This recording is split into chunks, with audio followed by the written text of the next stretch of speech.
Today we're going to talk about a subject that is very commonly misunderstood, and that is faith. Ephesians 6:16 says, above all, taking the shield of faith with which you will be able to quench all the fiery darts of the wicked one. The Roman shield of that day was called a scutum. Often the scutum would be made of wood and covered in leather, which would stop the fiery darts or arrows that the enemy would shoot at the soldiers. One interesting thing about the shield is that we usually think of it as a defensive weapon, but for the Roman soldiers, it could be both defensive and offensive. For defense, the soldiers could use their shields to form a wall, which would allow them to safely move together as a unit. Also, sometimes they would form what was called a testudo or a tortoise formation, where they could align their shields in the front and on top, and it would protect them from both frontal attacks as well as attacks from the top, such as from a city wall. Offensively, the soldiers could collectively form what was called a wedge, allowing them to charge the enemy and penetrate their defenses. Because we're talking about a shield of faith, it'll be helpful for us first to understand what faith is, then why we need it, and third, how to use it. So first, what is faith? Here's a good definition of faith. Trust in an object that has proved reliable. We're not talking here about blind faith. Blind faith is like jumping off a cliff and hoping that you'll land on a pile of mattresses. There's no reason to believe it, but you hold to it anyway. That's not faith. That's stupidity. True faith is trusting in something that you have good reason to believe is reliable.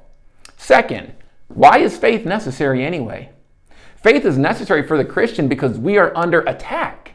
We have an enemy that wants to crush us, so we've got to be able to defend ourselves. Our enemy is constantly throwing darts at us, darts of doubt, discouragement, fear, temptation to sin. The shield of faith helps to deflect those darts so they don't destroy us. Finally, how do we use the shield of faith? It's obvious for the soldier. He just has to walk over to it and pick it up, right? But the shield of faith isn't something that we can touch and pick up and hold. So practically, how do we use it? Or to put it another way, how do we develop the faith that will protect us in our battle? First, learn the reasons to trust. It's hard to have faith in something that you know nothing about. Romans 10:17 says faith comes by hearing, and hearing by the word of God. Second, be around other people of faith.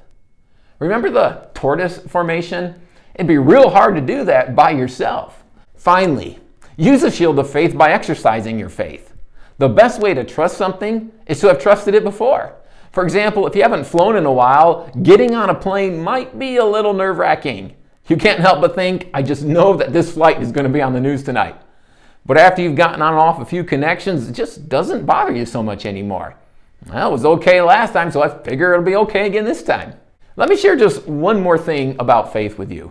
The power of faith is not in the amount of your faith, but in the object of your faith. This is how the shield of faith works. When the enemy throws the darts of doubt at you, faith allows you to say, I know what I believe and why I believe it. When he throws darts of discouragement, faith allows you to say, I won't quit because I know that what I'm doing has value. When he throws the darts of fear at you, you can respond with, I know that God is more powerful than my weaknesses or the threats from other people. When he throws darts of temptation, you can say, I'm going to trust that God's way is the best, regardless of my desires. The protection that the shield of faith offers comes from our trust in what we know to be true about God. So, learn the reasons to trust, be around other people of faith, and exercise your faith. That's how you protect yourself against the attacks of the enemy.